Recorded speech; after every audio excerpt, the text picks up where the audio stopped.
बालाघाट जिला लगभग 3 दशकों से नक्सलवाद का दंश झेल रहा था और अब यही दंश खत्म होने की ओर है। बालाघाट में अंतिम हार्डकोर नक्सली दीपक ने 11 दिसंबर को बिरसा क्षेत्र के कोरका में अपने साथी रोहित के साथ आत्मसमर्पण कर दिया। इसके साथ ही बालाघाट जिला आधिकारिक तौर पर अब नक्सल मुक्त हो गया है। नक्सल एएसपी आदर्शकांत शुक्ला ने बताया कि दीपक पर 29 लाख रुपए और रोहित पर 14 लाख रुपए का इनाम घोषित था। दोनों ने कोरका कैंप पहुंचकर हथियार त्याग दिए हैं और पुनर्वास की इच्छा जताई है।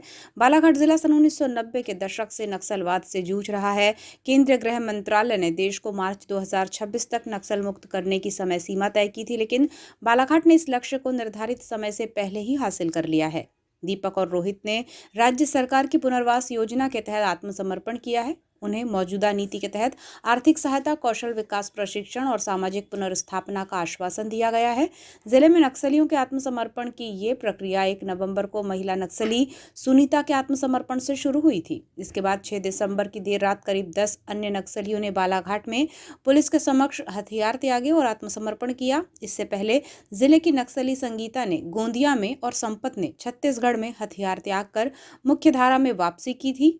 आपको बताएं कि मध्य प्रदेश के बालाघाट के अति संवेदनशील पुलिस चौकी सोनेवानी के पालागोंदी का रहने वाला हार्डकोर नक्सली दीपक उर्फ मंगल उइके को आत्मसमर्पण कराने के लिए पुलिस महकमा लगातार प्रयासरत था। माओवादी दीपक ने देखा कि उसके सभी साथी लगातार आत्मसमर्पण कर रहे हैं, ऐसे में वो भी सरेंडर कर रहा है। दरअसल सरकार की पुनर्वास से पुनर्जीवन की ओर ले जाने वाली नीति ने नक्सलियों का ब्रेन वॉश किया।